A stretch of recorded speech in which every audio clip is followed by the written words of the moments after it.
اللہ تعالیٰ یہ خواب کیوں دکھاتا ہے بندوں کو؟ اور یہ ایک ایسا عمل ہے کہ جو انسان جس پہ قابو نہیں پا سکتا، جو انسانی ڈسکوری سے باہر ہے کہ ایسا کیوں ہوا. آپ دیکھیں کہ انسان دو چیزوں کا مجموعہ ہے، ایک اس کا جسم ہے اور ایک اس کی روح ہے. جہاں یہ دونوں آپس میں ایک دوسرے سے موافقت کرتے ہیں، ایک دوسرے کے ساتھ کوآرڈینیٹ کر رہے ہیں، وہاں یہ ایک دوسرے سے کشمکش بھی کرتے ہیں. بعض اوقات جسمانی خواہشات روح پر غالب آ جاتی، بعض اوقات روحانی کیفیات جسم پر غالب آ جاتی. عام طور پر دن میں جب ہم دنیا کے کام کر رہے ہوتے ہیں تو ہمارا جسم ایکٹیو ہوتا ہے، اور اس کا نتیجہ کیا ہوتا ہے کہ روح کی جو کار فرمائی ہیں وہ ذرا لو ہو جاتی. رات کو جب ہم سوتے ہیں اور جسم ہمارا بالکل بے حس ہو جاتا ہے تو پھر روح جو ہے وہ ابھر کر آتی ہے، اس کی کار فرمائی بڑھتی ہے، وہ زیادہ ایکٹیو ہو جاتی. پھر آپ کو قرآن کی وہ آیت بھی یاد ہوگی کہ جس میں اللہ تعالیٰ فرماتے ہیں کہ جب انسان سوتا ہے تو ہم اس کی ایک روح لے لیتے ہیں، جس کو زندگی دینی ہوتی ہے وہ واپس لوٹا دیتے ہیں، ورنہ جو دوسری باقی ہوتی ہے وہ بھی لے لیتے ہیں. اب یہ جو روح نکلتی ہے نا ایک ہمارے جسم سے، تو یوں لگتا ہے کہ جیسے وہ مختلف جگہوں پہ وانڈر کرتی ہے، یعنی گھومتی پھرتی، اور بعض اوقات دور دراز پہنچ کے مثلا کسی مردے سے جا ملاقات کرتی، کیونکہ روح تو ایک لطیف چیز ہے نا. جب ماں کے پیٹ میں بچے کے اندر آتی ہے تو کوئی پتہ نہیں چلتا، جب نکل جاتی تو کوئی پتہ نہیں چلتا. اسی طرح روح دیواروں کے پار بھی چلی جاتی ہے. قرآن پاک میں آتا ہے نا کہ اینما تکونوا یدرککم الموت ولو کنتم فی بروج مشیدہ، یعنی اگر بالکل ساؤنڈ پروف اور ہوا پروف جگہ پر بھی کوئی چیز رکھ دی جائے تو کیا ہوگا؟ روح وہاں سے بھی نکل جائے گی. یعنی روح کے لیے یہ مادی چیزیں رکاوٹ نہیں ہے. اب آپ دیکھیں جو لوگ مر جاتے ہیں بعض اوقات آپ کی ان سے ملاقات ہوتی اور آپ کو یوں لگتا ہے جیسے آپ ان کو چھو کر آئیں، اور ایسا ممکن ہے کہ وہ جو سوتے وقت ایک روح آپ کی نکلی، وہ ٹریول کرتے کرتے اس مقام پہ جا پہنچی جہاں وہ مردہ روح تھی، اور اس نے اس سے جا کر باتیں بھی کی، کچھ میسج بھی لیے، کچھ اور بھی. تو اس سارے کو ہم واضح طور پر نہ جان سکتے ہیں، اس کی حقیقت نہ سمجھ سکتے ہیں، لیکن بعض خوابوں کو انٹرپریٹ کرنے میں یہ چیز آپ کو مدد دے گی کہ ایسا کس طرح پاسبل ہے. آپ اپنے بستر پر لیٹے ہوئے اور روحانی طور پر آپ خواب میں آپ کہیں اور پہنچے ہوئے. بعض اوقات آپ دیکھتے ہیں کہ میت آپ کو کوئی چیز دے رہی ہے، میت رو رہی ہے، میت خوش ہے، آپ اس کو دیکھتے ہیں وہ بڑے باغ میں بیٹھی ہوئی ہے. یہ آپ نے کہاں سے دیکھ لیا؟ آپ تو بستر پہ لیٹے ہوئے تھے. تو وہ جو ایک شعور سوتے وقت نکل جاتا ہے، جسم سے الگ ہو جاتا ہے، وہ ٹریول کر رہا ہوتا ہے ایک طرح سے، اور وہ ایسی جگہوں پر اللہ کے اذن سے ہی پہنچ جاتا ہے اور اس کو وہاں کی معلومات مل جاتی ہیں. اچھا، آپ کو یاد ہوگا وہ قصہ جو شہیدوں کا واقعہ میں نے آپ کو سنایا تھا، عراق میں جو صحابہ کرام کی قبروں میں سے ان کو نکال کر دوسری جگہ پر دفن کیا گیا.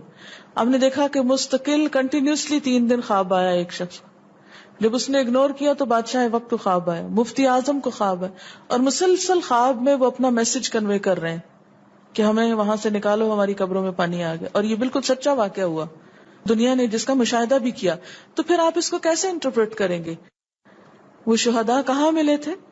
تو بات یہ ہے کہ جیسے ہماری روح ٹریول کرتی ہے، کہیں ایسی جگہ جا پہنچتی ہے تو ہو سکتا ہے کہ وہ اس مقام تک جا پہنچی ہو.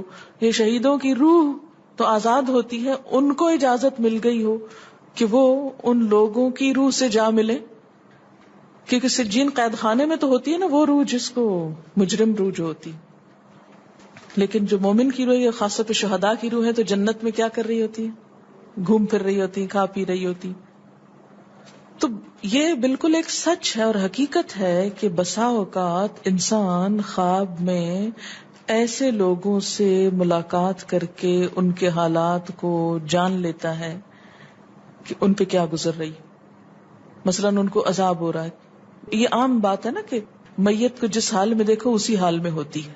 یعنی اگر خواب میں دیکھیں کسی نے اپنے والدین کو دیکھا کہ وہ بہت رو رہے ہیں فوت ہونے کے بعد، تو کیا کرنا چاہیے؟ ان کی طرف سے صدقہ دعا کرنی چاہیے. یہ بھی اللہ کی ایک رحمت ہوتی ہے کہ ان کو موقع دے دیا جاتا ہے کہ وہ اپنا میسج کنوے کر دیں. ایک طرح سے وہ اس کے دل کی بات نہیں ہوتی، الا یہ کہ آپ کسی انسان کے بارے میں بہت برا گمان رکھتے ہیں اور آپ اسے دیکھتے ہیں کہ وہ رو رہا ہے یا کچھ، لیکن کئی اور لوگ دیکھتے ہیں کہ وہ ہنس رہا ہے، کھیل رہا ہے. تو اس کا مطلب یہ ہے کہ پھر آپ ان دو کا کنٹراڈکشن کیسے دور کریں گے؟ تو پھر آپ یہ دیکھیں گے کہ جس نے خواب دیکھا اس کا اپنا نظریہ اس شخص کے بارے میں کیا تھا، کیونکہ اس کی اپنی بدگمانی تو نہیں اندر چھپی ہوئی تھی کہ جو سوتے وقت اوپر ابھر آئی اور اس نے وہ روپ اس طرح کا دکھا دیا. پھر وہ حدیث نفس میں آ جائے گی، دل کی بات میں وہ چیز آ جائے گی. ٹھیک.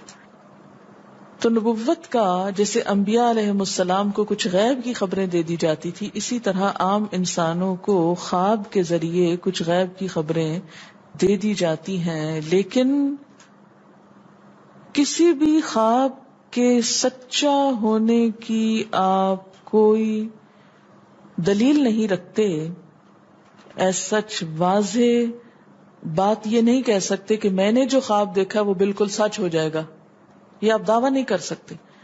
نبوت کا تو دعویٰ کیا جا سکتا ہے، لیکن آپ اپنے خواب کا دعویٰ نہیں کر سکتے کہ میں نے جو دیکھا ہے وہ بالکل سچ دیکھا. ہو سکتا ہے آپ کو شیطان نے ڈرایا ہو سکتا ہے کہ آپ کے اپنے دل کی سوچیں اور خیالات اس میں آ رہے ہوں. اور خصوصاً اس وقت جب دو متضاد آپ کو خبریں ملیں.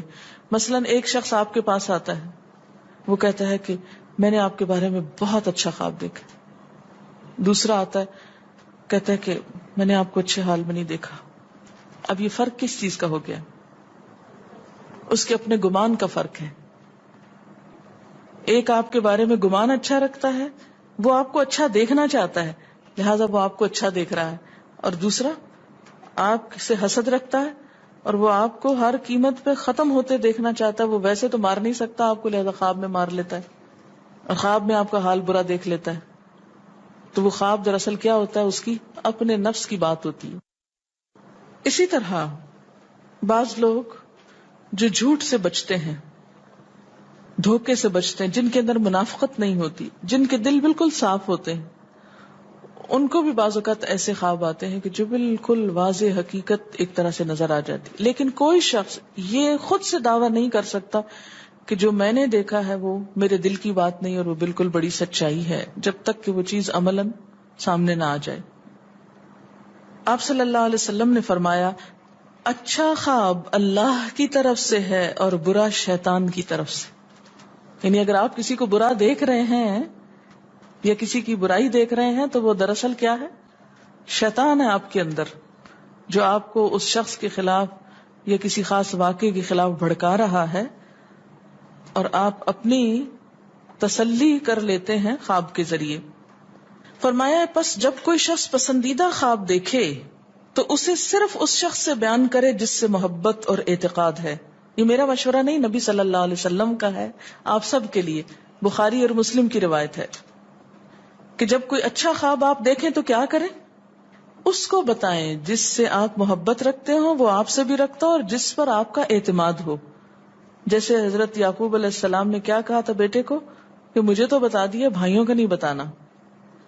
اور جب مکروہ خواب دیکھیں تو حق تعالی سے اس خواب کے شر اور شیطان کے فتنے سے پناہ مانگے. جب برا خواب دیکھیں تو اس خواب کے شر اور شیطان کے فتنے سے پناہ مانگے کہ شیطان بہکانے لگا انسان کو. اچھا آپ دیکھیں کہ بعض اوقات یہ ہوتا ہے کہ جسے ہمارا کسی سے اختلاف ہوا ہے، عقیدے میں، گھر کے جھگڑے میں، کسی ذاتی اس میں، تو ہم کمزور ہوتے ہیں، مجبور ہوتے ہیں، اس کو کچھ کہہ نہیں سکتے. تو پھر ہم بعض اوقات اپنی تسکین کیسے کرتے ہیں؟ خوابوں میں کرتے ہیں. مثلا ایک لڑکا کسی سے شادی کرنا چاہتا ہے اور وہ کر نہیں پاتا، اس کو وہ رشتہ مل نہیں رہا، تو وہ خواب میں دیکھتا ہے کہ اس کی شادی اس سے ہو گئی ہے، اس لڑکی سے. تو بعض خوابوں کی نوعیت بس صرف اتنی ہوتی، اس سے زیادہ اس کی حقیقت نہیں ہوتی. اچھا بعض اوقات جیسے کسی سے ضد ہے، عداوت ہے، دشمنی ہے آپ کی، اب آپ اس کو خواب میں برا دیکھ رہے ہیں، اس کی برائی دیکھ رہے ہیں، تو یہ دراصل کیا ہے؟ شیطان کا شر ہے جو آپ پہ غالب آ گیا ہے. آپ اس کی برائی چاہتے ہیں، ویسے کچھ کر نہیں پاتے، مجبور ہیں آپ، تو آپ خواب کے ذریعے وہ اپنی تسلی کر لیتے ہیں